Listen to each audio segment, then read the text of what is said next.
Hello everyone, very good evening. Welcome to Magadh education.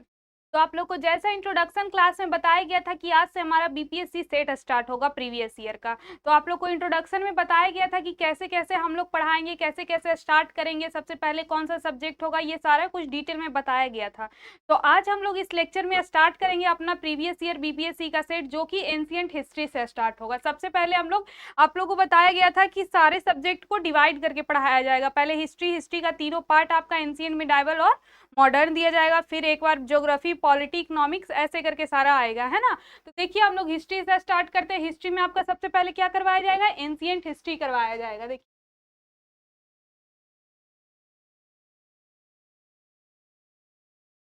हमें लगा कि क्वेश्चन को क्या करते हैं, सब्जेक्ट वाइज बांट देते हैं। वैसे करना आप लोग की क्या के लिए क्या होगा, थोड़ा सा ज्यादा इजी पड़ जाएगा और ज्यादा अंडरस्टैंडिंग उसमें ज्यादा अच्छा होगा। तो इसीलिए मैंने सेट को क्या किया, डिवाइड कर दिया, सारे सब्जेक्ट को अलग अलग कर दिया है। तो देखिए हम लोग आज का सेट अपना स्टार्ट करते हैं। देखिए आपको यहाँ पर हिंदी इंग्लिश दोनों में इस बार क्वेश्चन प्रोवाइड किए गए हैं पूरे तरीके से। आपका पहले कितने स्टूडेंट बोलते थे, बहुत स्टूडेंट, कि आपका ऑप्शंस जो है वो भी हिंदी में प्रोवाइड किया जाए। तो इस बार क्या किया गया है, इंग्लिश वालों के लिए इंग्लिश में और हिंदी वालों के लिए हिंदी में, दोनों प्रकार में ऑप्शंस और क्वेश्चन दोनों ही डाल दिए गए हैं। आप लोग को बताया भी जाएगा, जो क्या बाइलिंगुअल बताया जाएगा, ताकि समझने में किसी को कोई दिक्कत नहीं हो। तो आइए हम लोग स्टार्ट करते हैं। हिंदी पढ़ते हैं पहले। निम्नलिखित में से किस हड़प्पा शहर में जुते हुए खेत के कुंड पाए गए हैं? इंग्लिश है हमारा, which of the following Harappa cities furrows of ploughed field have been found. आपका ये जो जुते हुए खेत के कुंड है, यह कौन से जगह में, हड़प्पा साइट की कौन से जगह से पाया गया? ऑप्शन दिया हुआ आपका कालीबंगन, धौलावीरा, मोहनजोदड़ो और लोथल। और इसमें दिया हुआ उपयुक्त में से कोई नहीं और उपयुक्त में से अधिक, एक से ज्यादा या फिर उसमें से कोई नहीं। तो ये चारों ऑप्शंस को आप लोग एक बार क्या बारीकी से देखेंगे, ध्यान से देखेंगे, उसके बाद बताएंगे कि कौन सा आंसर हो जाएगा। कहाँ क्या मिला हड़प्पा शहर में? हड़प्पा शहर के बारे में आप लोग कई बार पढ़े होंगे। आज बताएंगे कि हमारे कहाँ क्या चीज कहाँ से मिला है। तो देखिए गाइस, हमारा ये जो लोथल है, आप लोग जानते होंगे कि लोथल हमारा किस लिए फेमस है? डोंकी आर्ट के लिए फेमस है। हमारे हड़प्पा साइड से जो लोथल से सबसे ज्यादा क्या मिला था? डोंकी आर्ट मिला था। तो हमारा इसमें क्या हो जाएगा? डोंकी आर्ट हो जाएगा।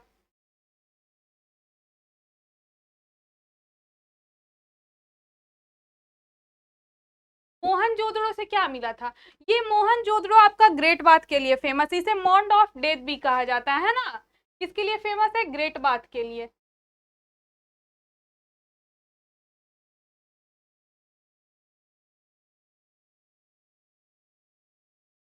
और इसे क्या कहा जाता है? मॉन्ड ऑफ डेथ।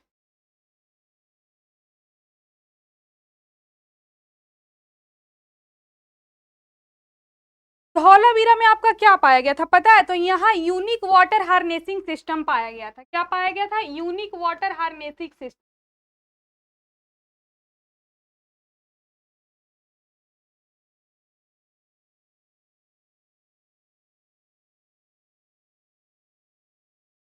साथ में आप लोग भी बोलेंगे गाइस, तो याद होगा हमारा धौलावीरा में क्या पाया गया था? Unique water harnessing system. Mohenjodaro में क्या पाया गया? Great bath. और लोथल में क्या पाया गया? तो लोथल आपका डॉन्कयार्ड के लिए फेमस है। और हड़प्पा सिटी जहां फ्यूरोज ऑफ प्लग फील्ड, जुते हुए खेतों के कुंड, तो ये कहाँ पाए गए? तो ये आपके कालीबंगन में पाए गए। तो हमारा आंसर क्या हो जाएगा? ऑप्शन नंबर ए आंसर हो जाएगा। कालीबंगन में क्या पाया गया? फ्यूरोज ऑफ प्लग फील्ड पाया गया। तो देखिए आप लोग को बताया गया है कि क्या कहाँ कहाँ क्या पाया गया। तो हमारा आंसर क्या हो गया? Option number A. Next question हम लोग देखते हैं। निम्नलिखित में से भारत के किस दर्शन शास्त्र ने परमाणु सिद्धांत का प्रतिपादन किया है? Which of the following philosophy of India propounded the atom theory. कौन से इंडिया के फिलोसफी में आपका एटम थ्योरी दिया गया है? एटम थ्योरी का सिद्धांत, परमाणु सिद्धांत का प्रतिपादन किया गया। ऑप्शन ए आपका दिया हुआ योगा, बी दिया हुआ है न्याय, सी दिया हुआ है संख्या, और बी डी दिया हुआ है वैशेषिका, और उसके बाद ई ऑप्शन में दिया हुआ है नन ऑफ द एबव और more than one of the above. ऊपर में से दो में से कोई एक ज्यादा, दो में से ज्यादा, या फिर एक में से ज्यादा, या फिर कोई नहीं। क्या हो जाएगा? इस ध्यान से देखेंगे। कौन से इंडियन फिलॉसफी में आपका एटम थ्योरी का सिद्धांत दिया गया है? एटम थ्योरी दिया गया है, परमाणु सिद्धांत।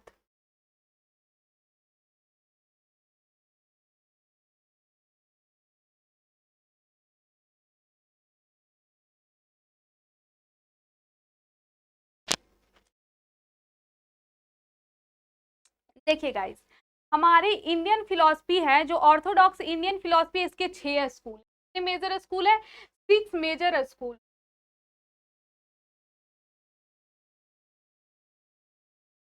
6 major school of orthodox Indian philosophy.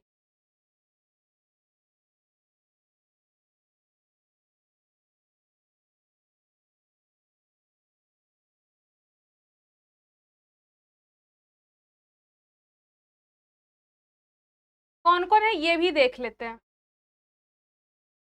देखिए कौन कौन है, तो ये आपका आ गया न्याय, वैशेषिका,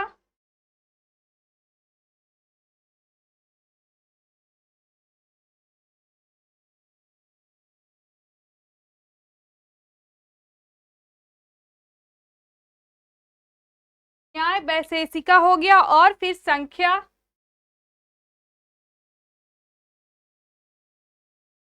संख्या के बाद हो गया आपका योगा, मीमांसा, और मीमांसा के बाद हो गया आपका लास्ट में वेदांता। कितना हुआ? 1 2 3 4 5, और एक लास्ट क्या है? वेदांता। ये आपका 6 मेजर स्कूल है ऑर्थोडॉक्स इंडियन फिलॉसफी का। इसमें जो आपका एटम थ्योरी दिया गया है वो आपके वैशेषिका में दिया गया है। तो हमारा आंसर क्या हो जाएगा? ऑप्शन नंबर डी आंसर हो जाएगा। किसमें दिया हुआ गया है एटम थ्योरी? वैशेषिका में दिया गया है। ये आप लोग स्क्रीनशॉट ले लेंगे। नेक्स्ट हम लोग देखते हैं, 3 रत्नों के रत्न अर्थात सही ज्ञान, सही विश्वास और सही कर्म निम्नलिखित में से किससे संबंधित है? 3 रत्न और 3 jewels, right knowledge, right faith और राइट एक्शन, यह किससे रिलेटेड है? बुद्धिज्म दिया हुआ है ऑप्शन ए में, बी दिया हुआ है हिंदुइज्म, और सी दिया हुआ है जैनिज्म, और डी दिया हुआ है क्रिश्चियनिटी, और ई में दिया हुआ है आपका कोई भी नहीं या फिर मोर देन वन। क्या हो जाएगा गाइस? आपका सही ज्ञान का earth right knowledge, right faith, सही विश्वास और राइट एक्शन, सही कर्म, किस में दिया गया? कौन से आपका ये सारा जो है बुद्धिज्म, जैनिज्म, हिंदुइज्म, ये सारे में से किस में दिया गया है? 3 ज्वेल्स के बारे में हम लोग किस किस में जानते हैं गाइस? तो 3 ज्वेल्स हम लोग जैनिज्म और बुद्धिज्म में जानते हैं, है ना? किस में जानते हैं? जैनिज्म और बुद्धिज्म में जानते हैं। तो आप लोग को पता होगा कि हमारे बुद्धिज्म का क्या है? 3 ज्वेल्स, 3 रत्न ऑफ बुद्धिज्म क्या है? बुद्धा, धर्म और संघ। ये तीनों क्या है? हमारा बुद्धिज्म का त्रिरत्न है। और ये जो आपका राइट नॉलेज, सही ज्ञान, सही विश्वास और सही कर्म, ये आपके जैनिज्म का त्रिरत्न है। किसका त्रिरत्न है? जैनिज्म का त्रिरत्न है। तो हमारा आंसर क्या हो जाएगा? Option number C. और हमारे बुद्धिज्म का क्या त्रिरत्न है? हम लोग देखते हैं, निम्नलिखित में से किस शासक ने चतुर्थ बौद्ध संगीति कश्मीर में बुलाई थी? Which of the following ruler convened 4th Buddhist council? आपका जो 4th बुद्धिस्ट काउंसिल हुआ था, टोटल कितने बुद्धिस्ट काउंसिल हुए थे? 4। टोटल कितने हुए थे? 4। तो जो आपका चौथा जो बुद्धिस्ट काउंसिल था वह कहाँ हुआ था? और ये भी आप लोग बता देंगे कि किसके शासन काल में हुआ था, कहाँ हुआ था? ये तो आपका दिया हुआ है कश्मीर में हुआ था। पूछ रहा है किसके शासन काल में हुआ था। ऑप्शन ए आपका दिया हुआ है अशोका, बी दिया हुआ है अजातशत्रु, सी दिया हुआ है कनिष्क और डी दिया हुआ है कौशाला। किसके शासन काल में हमारा 4th बुद्धिस्ट काउंसिल हुआ था गाइस?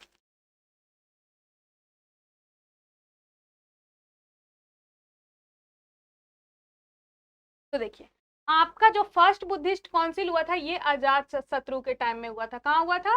फर्स्ट बुद्धिस्ट काउंसिल अजात शत्रु के टाइम में हुआ था। और कहाँ हुआ था? तो ये पाटलिपुत्रा में हुआ था। राइटिंग अभी भी बहुत खराब है। फर्स्ट कहाँ हुआ था आपका? पाटलिपुत्रा में।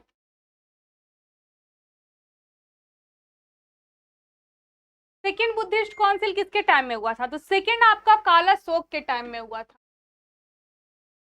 और ये कहाँ हुआ था? वैशाली में।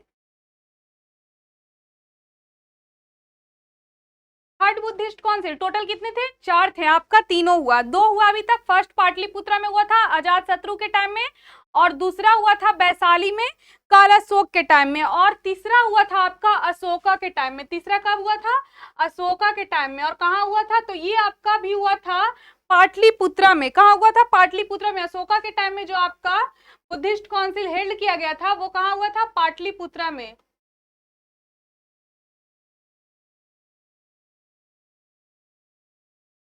ये तीनों हमारा कहाँ हुआ था? बिहार में हुआ था। और ये जो आपका फोर्थ बुद्धिस्ट काउंसिल है ये कनिष्क के टाइम में हुआ था। किसके टाइम में हुआ था? कनिष्क के टाइम में। और ये कहाँ हुआ था? कश्मीर में हुआ था। बहुत इंपॉर्टेंट क्वेश्चन है गाइस ये। तो हमारा आंसर क्या हो जाएगा? कश्मीर में किसके टाइम में हुआ था? कनिष्क के टाइम में हुआ था। तो हमारा आंसर हो जाएगा ऑप्शन नंबर सी। किसके टाइम में आपका फोर्थ बुद्धिस्ट काउंसिल, चतुर्थ बौद्ध संगीति कश्मीर में बुलाई गई थी? तो किसके टाइम में बुलाई गई थी आपका? ये हो जाएगा आंसर कश्मीर, कनिष्क के टाइम में। फर्स्ट में किसका हुआ था? अजात शत्रु था। सेकेंड में आपका था कालाशोक। और थर्ड में अशोक था। नेक्स्ट हम लोग देखते हैं, अशोक को उसके शिलालेख के सामान्यता किस नाम से जाना जाता है? The name by which Ashoka is generally referred in his inscription. अपने कौन से अपने इंस्क्रिप्शन में अशोका का नाम क्या दिया हुआ है? ऑप्शन ए आपका दिया हुआ चक्रवर्ती, बी है प्रियदर्शी, सी है धर्मदेवा और डी दिया हुआ आपका धर्मकृति और ई दिया हुआ है कोई भी नहीं। दोनों में से मतलब इतने चारों में से एक से ज्यादा आंसर क्या होगा? आंसर अशोका को उनके इंस्क्रिप्शन में किस नाम से जाना जाता था? सामान्यता किस नाम से जाना जाता था? क्या हो जाएगा इस आंसर? ध्यान से देखेंगे।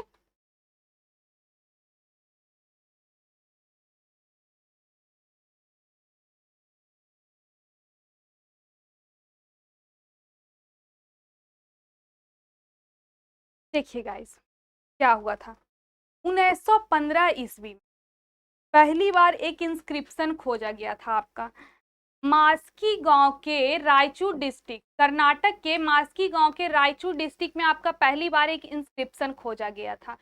जो इंस्क्रिप्शन में आपका अशोका के नाम के साथ देव नाम प्रिय प्रियदर्शी पाया गया था। इसीलिए हम लोग तभी से मानते हैं कि तभी आप लोग ये रेफर करता है कि वो माना जाता है कि वो जनरली किसके लिए रेफर किया गया था? अशोका के लिए रेफर किया गया था। क्या रेफर किया गया था? देव नाम प्रिय या प्रियदर्शी। तो हमारा आंसर क्या हो जाएगा? Option number B. वो इंस्क्रिप्शन आपका कहाँ मिला था? कर्नाटक में मिला था, रायचूर डिस्ट्रिक्ट में, है ना, मस्की विलेज में। तो हमारा आंसर क्या हो जाएगा? ऑप्शन नंबर बी आंसर हो जाएगा। प्रियदर्शी किसके लिए यूज किया जाता है वर्ड? अशोका के लिए यूज किया जाता है। नेक्स्ट हम लोग देखते हैं, निम्नलिखित में से कौन गुप्त काल के दौरान चिकित्सा पर अपने कामों के लिए जाने जाते थे? मतलब डॉक्टरी के फील्ड में आपका बोल सकते हैं, है ना, सर्जन वगैरह। तो who among the following is known for his work on medicine during the Gupta period. जो गुप्ता पीरियड का आपका समय था, देखिए डॉक्टर का जरूरत तो हर समय रहता है क्योंकि जब से मतलब ह्यूमन आया तो बीमारी वगैरह भी बहुत सारा आया, तो डॉक्टर और दवाई का जरूरत तो रहता ही है। तो गुप्ता पीरियड में मेडिसिन के लिए, है ना, चिकित्सिक फील्ड में कौन सबसे ज्यादा फेमस थे? ऑप्शन ए आपका दिया हुआ है सुश्रुत, बी दिया हुआ है सौमिला और सी दिया हुआ है शूद्रक और डी दिया हुआ है शौनक और ई दिया हुआ है आपका उपयुक्त में से कोई नहीं या एक से अधिक। क्या हो जाएगा गाइस? कौन से अपने मेडिसिन के फील्ड में सबसे ज्यादा फेमस थे?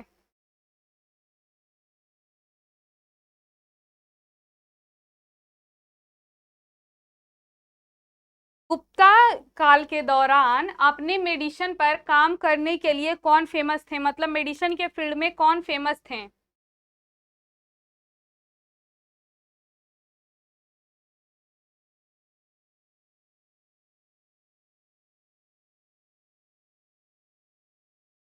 तो गाइस गुप्ता पीरियड के दौरान जो अपने मेडिसिन पे वर्क कर रहे थे वो कोई और नहीं सुश्रुत थे। तो हमारा आंसर क्या हो जाएगा? ऑप्शन नंबर ए हो जाएगा। देखिए इनके बारे में थोड़ा सा जान लीजिए। ये 600 बीसी के पहले सर्जन थे। क्या थे? First surgeon.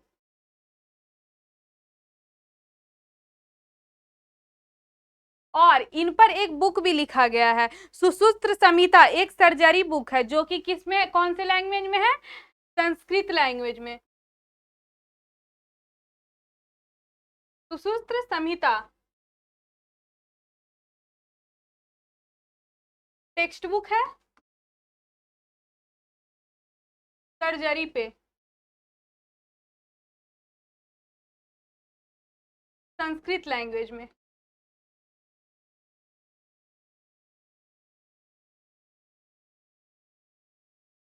क्लियर है गाइस? सुसूत्र संहिता, एक सुसूत्र संहिता लैंग्वेज बुक है जो कि संस्कृत लैंग्वेज में कौन किस चीज पे है ये, तो ये आपके सर्जरी पे बुक लिखा गया है। नेक्स्ट है क्वेश्चन, प्राचीन भारत की निम्नलिखित में से कौन सी लिपि दाएं से बाएं लिखी जाती थी? ये आपका एक इंपॉर्टेंट क्वेश्चन में से एक है। Which of the following script of ancient India was written right to left? Easy भी है और इंपॉर्टेंट भी है। कौन सा लैंग्वेज राइट टू लेफ्ट लिखा जाता था? क्या बोल रहा है? राइट टू लेफ्ट में आपका कौन सा लैंग्वेज लिखा जाता था? दाई से बाई में कौन सी लिपि लिखी जाती थी? ऑप्शन ए आपका दिया ब्राह्मी, बी है शारदा, सी है खरोष्ठी और डी दिया हुआ है नंदनगिरी। क्या हो जाएगा इस आंसर? ध्यान से देखेंगे। क्या इनमें से कोई नहीं? ये आंसर आपका दिया हुआ है। दाएं से बाएं जाने लिखे जाने वाली लिपि को क्या कहते हैं?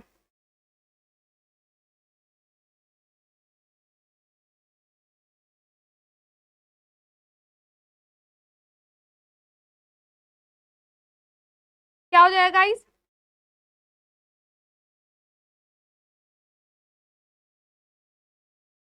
देखिए थोड़ा सा इसे हम लोग जानते हैं। खरोष्ठी लिपि को ब्राह्मणी लिपि का सिस्टर या फिर उसका कंटेम्प्ररी भी कहा जाता है। खरोष्ठी लिपि ऐसा लिपि है जिसे हम लोग दाएं से बाएं लिखते हैं। कैसे लिखते हैं? दाएं से बाएं लिखते हैं। इसके बारे में थोड़ा सा और जानते हैं। यह कहाँ फेमस था? तो ये आपका नॉर्थ वेस्टर्न इंडिया में फेमस था।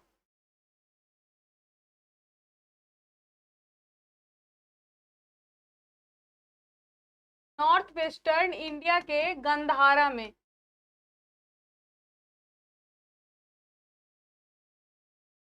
ये लैंग्वेज आपका फेमस था और इसे और भी कहा जाता था। इसे इसीलिए, जबकि ये गंधारा में फेमस था, इसीलिए इसे गंधारी स्क्रिप्ट भी कहा जाता था। क्या कहा जाता था? गंधारी स्क्रिप्ट।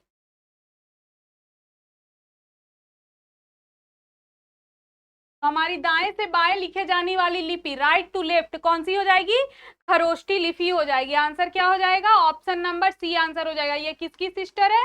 या कंटेम्प्ररी है? तो ब्राह्मणी लिपि की, sister of Brahmani, Brahmani script. Clear है गाइस? नेक्स्ट हम लोग देखते हैं, गुप्ता काल के दौरान उत्तर भारतीय व्यापार के लिए निम्नलिखित में से कौन सा बंदरगाह उपयोग में था? Which one of the following port was in used for the North Indian trade during the Gupta period? Gupta period के दौरान में आपका ट्रेड भी होता था, यहाँ से ये पता चलता है। वहां पे एक पोर्ट था, वह कौन सा पोर्ट था जो क्या ट्रेड के लिए फेमस था? ऑप्शन दिया हुआ है। ट्रेड मतलब क्या होता है? व्यापार। भारतीय व्यापार के लिए कौन सा पोर्ट, बंदरगाह फेमस था गुप्ता काल के दौरान? ऑप्शन ए आपका दिया हुआ है कल्याण, बी दिया हुआ है ताम्रलिप्ति, सी दिया हुआ है ब्रोच और डी दिया हुआ है कैम्बे और ई दिया हुआ है आपका उपयुक्त में से कोई नहीं। गुप्ता काल के दौरान कौन सा बंदरगाह यानी पोर्ट फेमस था भारतीय व्यापार के लिए?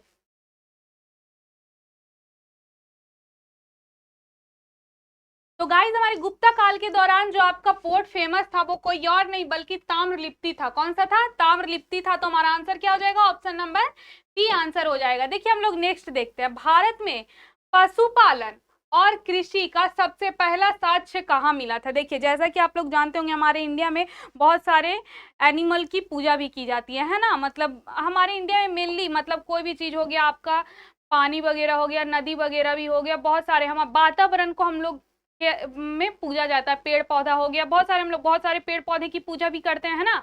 जैसे कि हो गया आपका केले का पेड़ हो गया या फिर तुलसी जी का पेड़ हो गया, ये सब बहुत सारे पेड़ का भी पूजा करते हैं और बहुत सारे चीज का, सूर्य भगवान का भी। क्या आप लोग अदर कंट्री में ऐसा देखते हैं? बिल्कुल नहीं देखते। ये हमारे कहाँ पॉसिबल है? बस इंडिया में पॉसिबल है। हम लोग बहुत सारे धर्म को मानते हैं, सबसे ज्यादा हम लोग वातावरण को ही सबसे बड़ा धर्म मानते हैं, है ना। मतलब वातावरण का सुरक्षा हम लोग के लिए बहुत इंपॉर्टेंट है। हम लोग इसीलिए बहुत सारा चीज गॉड वगैरह मानते हैं ऐसे अपने इन्वायरमेंट से रिलेटेड चीजों में। तो भारत में आपका ये पशुपालन यानी क्या बोल रहा है? Earliest evidence of animal domestication and agriculture in India. Agriculture और पशुपालन भारत में सबसे पहले कहाँ पाया गया था? ऑप्शन ए आपका दिया हुआ है अंजीरा, बी दिया हुआ है दमसादात, सी दिया हुआ है आपका किलीगुम मोहम्मद और डी दिया हुआ है आपका मेहरगढ़, और ई दिया हुआ उपयुक्त में से कोई नहीं। तो आपका पशुपालन और कृषि का साक्ष्य सबसे पहले कहाँ मिला था?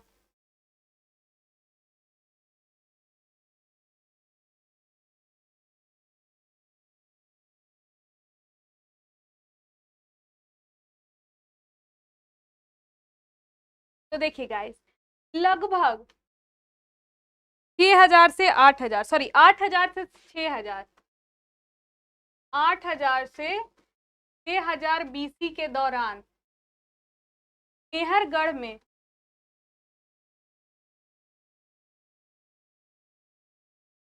आपका वीट और बार्ली मिला था।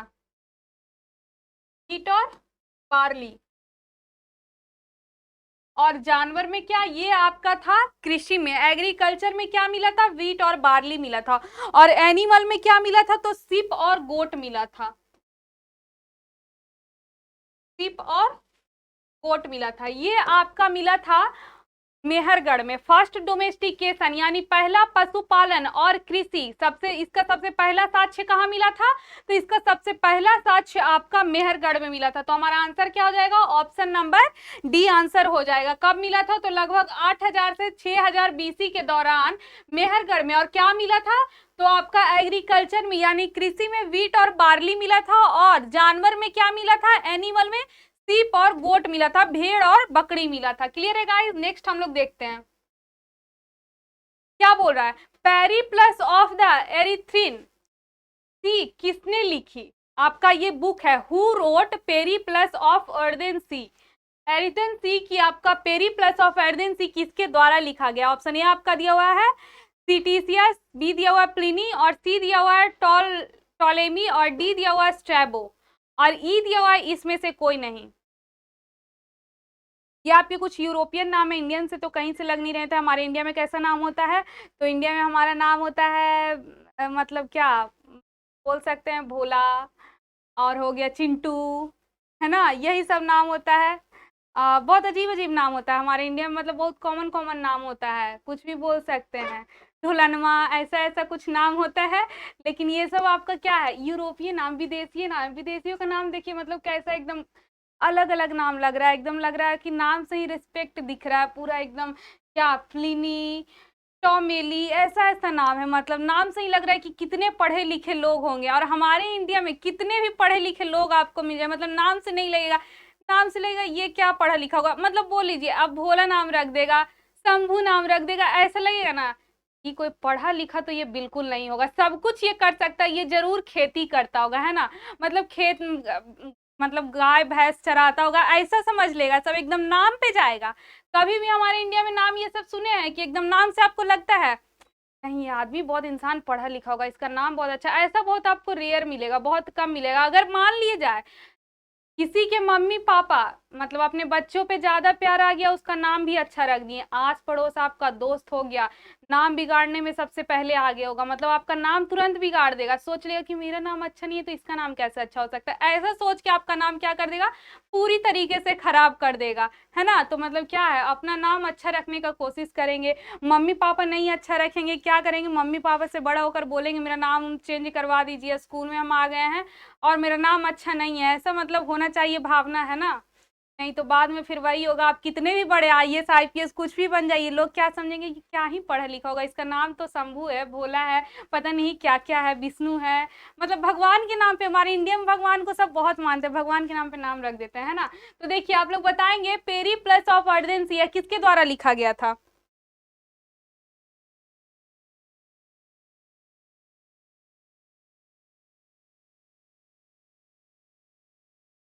गाइस तो ये हमारा इनमें से किसी के द्वारा नहीं लिखा गया था, तो हमारा आंसर क्या हो जाएगा? ऑप्शन नंबर ये। तो ये लिखा किसके द्वारा गया था?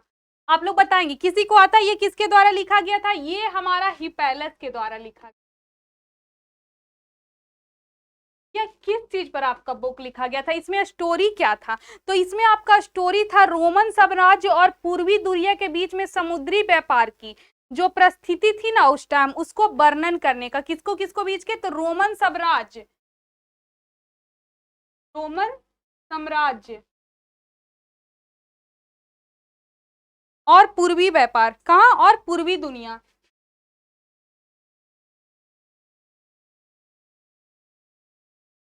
पूर्वी दुनिया के बीच में जो समुद्री व्यापार था उस पर ही आपका बुक लिखा गया था, पेरिप्लस ऑफ अर्थ एंड सी। उसकी परिस्थिति को क्या किया था, वर्णन किया था। नेक्स्ट क्या, निम्नलिखित में से किसने सबसे पहले बड़े पैमाने पर सोने के सिक्के जारी किए? Who among the following first issued gold coin? किसने सबसे पहले गोल्ड कॉइन इशू किए थे एक लार्ज स्केल पे, बड़े पैमाने पे, है ना?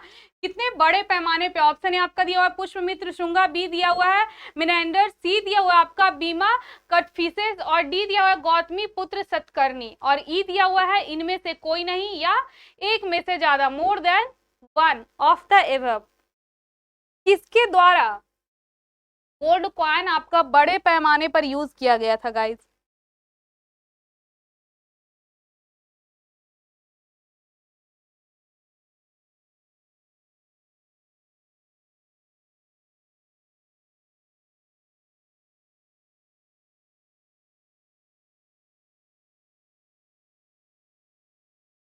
तो गाइस हमारा ये जो गोल्ड कॉइन है, सोने का जो सिक्का है, सबसे बड़े पैमाने पर बीमा कार्ड फीसेस के द्वारा शुरू किया गया था। किसके द्वारा?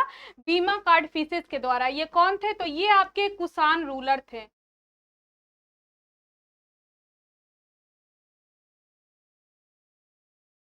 कुषाण के इंपेरर थे।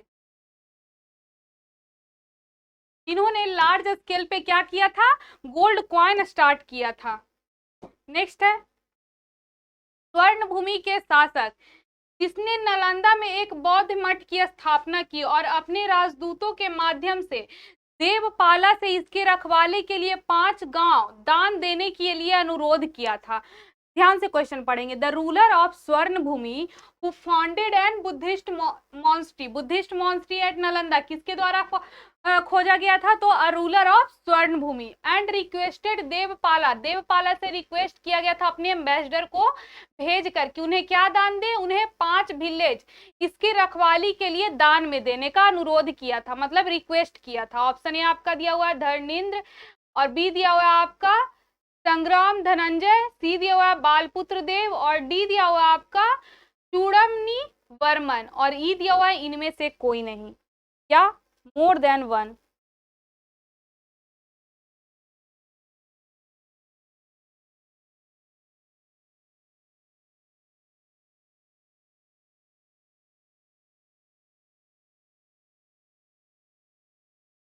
कौन थे वो?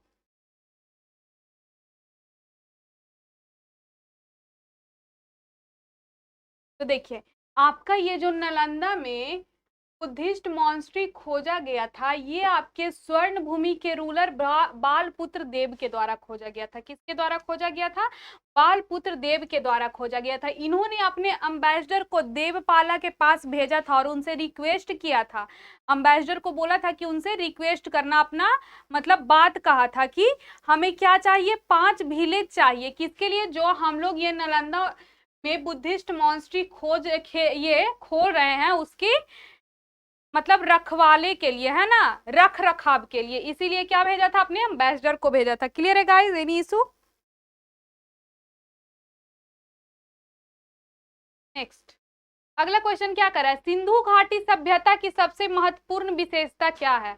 विच of the following is most significant feature of Indus valley civilization? Option A आपका दिया हुआ है पकी हुई ईंट की इमारतें, दूसरा दिया हुआ पहला सच्चा मेहराब, सी दिया हुआ है आपका पूजा की इमारतें, और डी दिया हुआ है कला और वास्तुकला, और ई दिया हुआ इनमें से कोई नहीं। देखिएगा गाइस हमारा तो ये इंदुस वैली सिविलाइजेशन से, सिंधु सभ्यता से सारा मिला है, लेकिन मोस्ट सिग्निफिकेंट पूछ रहा है, सबसे महत्वपूर्ण पूछ रहा है। सबसे महत्वपूर्ण हमारा क्या था? मिला तो है ये सारा, आंसर हमारा चाहिए तो आप सारा भी लगा सकते हैं, लेकिन मोस्ट सिग्निफिकेंट पूछ रहा है आपका। एक होता है ना, एक हो गया आपका, जैसे 2 ऑप्शन दे दिया, खाना इंपॉर्टेंट है या पानी इंपॉर्टेंट है, तो आप लोग क्या ऑप्शन लगाइएगा? आप लोग के लिए क्या इंपॉर्टेंट है?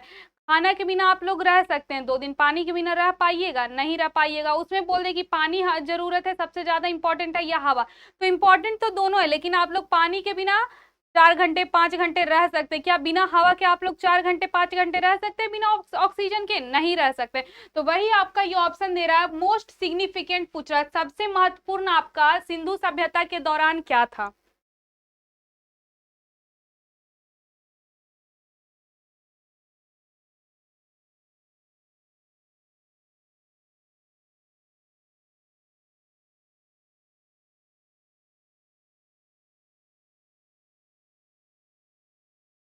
देखिए, सिंधु सभ्यता, इंडस वैली सिविलाइजेशन, इसे और क्या बोला जाता है? हड़प्पा सिविलाइजेशन। हड़प्पा सिविलाइजेशन, हड़प्पा सभ्यता। और क्या बोला जाता है? ब्रॉन्ज युग, ब्रॉन्ज ब्रॉन्ज एज, है ना, कांस्य युग।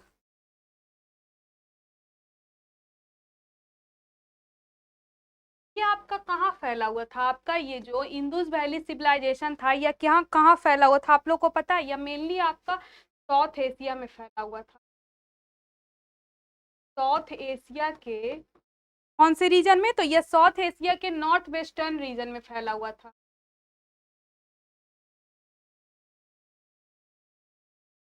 नॉर्थ वेस्टर्न क्षेत्र में आपका फैला हुआ था। यह आपका पूछेगा कि हड़प्पा सिविलाइजेशन आपका कहाँ फैला हुआ था, तो साउथ एशिया के नॉर्थ वेस्ट रीजन में फैला हुआ था, जो कि आपका प्रेजेंट डे क्या है?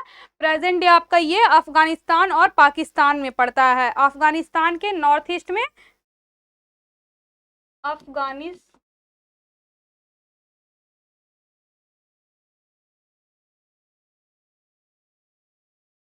अफगानिस्तान के नॉर्थ ईस्ट में, और पाकिस्तान के कौन साइड में पड़ता है? तो ये आपका पाकिस्तान के नॉर्थ वेस्ट साइड में पड़ता है। और कहाँ पड़ता है? इंडिया में। ये आपका हड़प्पा सिविलाइजेशन ये 3 जगहों में फैला हुआ है।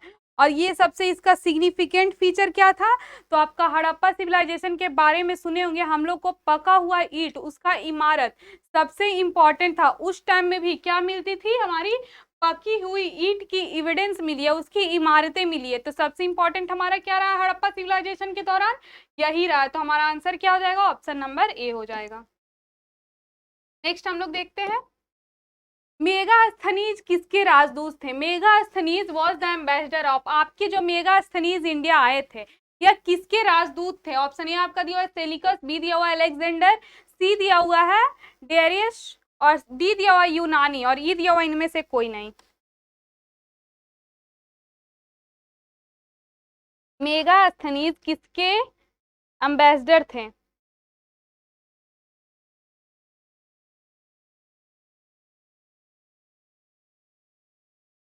गाइस आप लोग ये बताएंगे कि हमारे ये जो मेगास्थनीज थे, या किसके टाइम में इंडिया आए थे? किसके टाइम में इंडिया आए थे ये?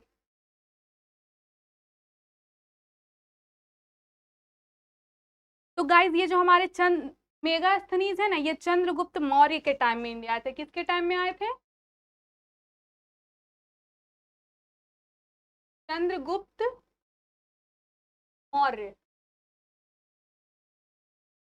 और इन्होंने एक इंडिया पे बुक भी लिखा, रोट अ बुक। इन्होंने इंडिया पे एक बुक भी लिखा। कौन सा बुक लिखा? इंडिका। इसमें इन्होंने इंडिया के बारे में बहुत कुछ डिस्क्राइब किया था, जो भी यहाँ मतलब देखे आए, जो भी घटना हुआ, या फिर जो कुछ भी यहाँ से उन्हें मतलब मिला। आप लोग कहीं जाते हैं तो वहाँ के बारे में अच्छाई बुराई करते होंगे, बताते होंगे कि हाँ वहाँ ये चीज़ हमको सबसे अच्छा लगा, वहाँ का कल्चर अच्छा लगा, वहाँ के लोग अच्छे लगे, वहाँ का खाना अच्छा लगा, वहाँ का रोड अच्छा लगा, ऐसा फिर कुछ भी बताते कि हमारे शहर से वहाँ का ये चीज़ वहाँ का ज़्यादा अच्छा हो। या फिर अगर आप मान लीजिए आप बिहार में रहते हैं, आप लोग कभी दिल्ली गए, तो आप लोग बोले नहीं मेरा बिहार ही ठीक था, दिल्ली हमको बहुत भीड़ भाड़ा वाला जगह लगा, ऐसा बहुत लोग का मानना है। बहुत लोग जानते हैं तो क्या बोलते हैं, नहीं वहाँ अपॉर्चुनिटी बहुत है ना, काम करने का, इसलिए हमको दिल्ली ज्यादा अच्छा लगा। तो ऐसे ही आपका ये है, मेगास्थनीज जब इंडिया आए तो उन्होंने इंडिया के बारे में अच्छी और खराब दोनों चीजें लिखी। देखिए जिन्हें उन्होंने क्या चीज में दर्शाया, तो अपना बुक लिखे इंडिया पर, इंडिका, उनमें उन्होंने इंडिया के बारे में वर्णन किया। तो ये किसके एम्बेसडर थे? तो ये आपके सेलुकस निकेटर के एम्बेसडर थे। तो हमारा आंसर क्या हो जाएगा? ऑप्शन नंबर ए आंसर हो जाएगा। कोई भी दिक्कत है? नेक्स्ट हम लोग देखते हैं, कौटिल्य का अर्थशास्त्र एक ग्रंथ है। कौटिल्य अर्थशास्त्र is a book on, Kautilya ने जो अर्थशास्त्र बुक लिखा है वह किस पर ये है, किससे रिलेटेड है? ऑप्शन ए आपका दिया हुआ आर्थिक संबंध, बी है शासन काल के सिद्धांत और अभ्यास, सी दिया हुआ है विदेशी नीति, और डी दिया हुआ है धन संरचना, ई दिया हुआ है इनमें से कोई नहीं। तो आपका जो कौटिल्य ने अर्थशास्त्र एक ग्रंथ लिखा है, यह किस चीज पर लिखा है?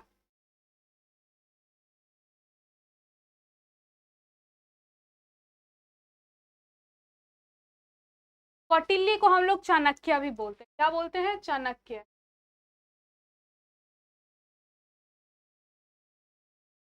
और इन्होंने क्या लिखा है?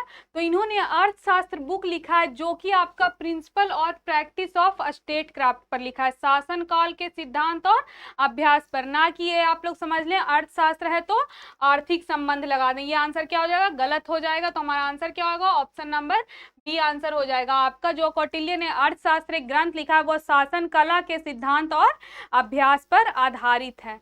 तो गाइज आप लोग का ये रहा था हमारा आज का ये लास्ट क्वेश्चन था। तो हमारा आपका पहला सेट था, ये क्या था? ये पहला डे का क्लास था आपका बीपीएससी का प्रीवियस ईयर का। तो आई होप आप लोग को पसंद आया होगा, कोई भी दिक्कत परेशानी नहीं हुई होगी। अगर हुई है तो आप लोग क्या करेंगे? कमेंट में डालेंगे उसे, हम उसे पूरी तरह ठीक करने की कोशिश करेंगे। कोई भी बदलाव लाना हो, ये हमारा पहला सेशन है बीपीएससी के लिए। तो आप लोग अगर कोई भी इशू हो, कोई भी लगे कि हाँ इसमें कुछ ऐड करना है या फिर कुछ हटाना है, कुछ और भी करना है, तो क्या करेंगे? कमेंट में करेंगे। तो आज के सेशन के लिए बहुत बहुत धन्यवाद। हम लोग कल फिर मिलेंगे अपने समय पर। तब तक के लिए आप लोग अपना स्टडी करें, फोकस करें। हमारी एग्जाम में ज़्यादा समय नहीं है। Thank you.